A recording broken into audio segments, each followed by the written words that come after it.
Halo teman-teman, perkenalkan saya Ridwan. Kembali lagi dalam channel Ulas Pelajaran. Jadi pada kesempatan hari ini kita akan membahas tentang keanekaragaman hayati yang ada di Indonesia ataupun dunia. Mari kita masuk ke slide pertama, keanekaragaman hayati. Jadi kita akan membahas tentang faktor-faktor persebaran flora dan fauna, terus biomanya apa saja, wilayah persebaran flora faunanya di dunia apa saja, persebaran flora dan fauna di Indonesia itu apa saja, manfaat dan konservasi flora dan fauna, serta praktik baik pelestarian flora dan fauna. Jadi ada faktor persebaran flora dan fauna, yaitu satu faktor klimatik, yaitu dengan iklim dan cuaca. Yang kedua, faktor edafik, yaitu sifat tanah. Yang ketiga, faktor fisiografi, yaitu relief bumi. Yang keempat, faktor biotik, yaitu disebabkan oleh makhluk hidup. Oke, selanjutnya adalah bioma. Bioma adalah ekosistem besar yang mempunyai flora dan fauna yang khas. Jadi di dunia ada kira-kira ada 7 bioma, yaitu hutan hujan tropis, hutan musiman, hutan sabana, padang rumput atau bisa disebut stepa, terus gurun, taiga, dan juga tundra. Jadi untuk taiga dan tundra sendiri itu ditemukan di dekat-dekat daerah kutub yang sangat dingin.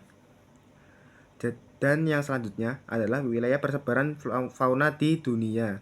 Ada sekitar 6 atau tidak 7 persebaran fauna di dunia, yang itu Nearktik yang ada di Amerika Utara, terus Neotropikal yang ada di Amerika Selatan, terus Palearktik yang ada di Asia bagian utara, tengah, serta Eropa, terus Ethiopia yang berada di Afrika bagian tengah hingga ke selatan, terus Oriental yang berada di Asia Tenggara dan sebagian Asia Tengah, terus ada Australian yang ada di Australia, Selandia Baru, dan Indonesia bagian timur.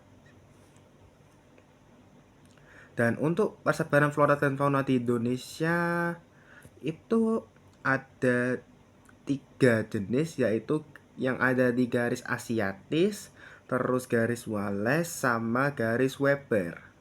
Untuk Asiatis didominasi oleh fauna-fauna Asia, ya, seperti orang utan, harimau Sumatera. Terus untuk Wallace itu didominasi oleh ya sejenis Asiatis, sama yang di bagian timur jadi satu, contohnya burung maleo.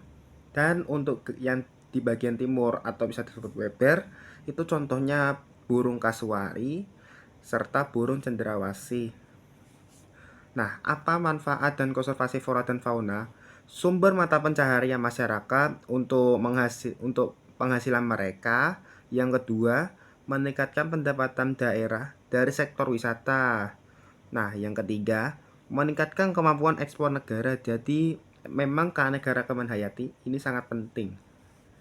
Nah, yang terakhir adalah praktik baik pelestarian flora dan fauna.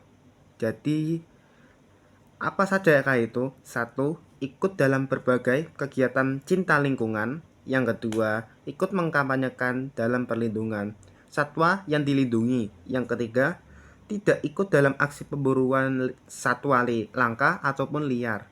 Yang keempat, ikut dalam acara penghijauan atau reboisasi. Yang kelima, menanam berbagai tanaman dimulai dari lingkungan rumah dan sekolah.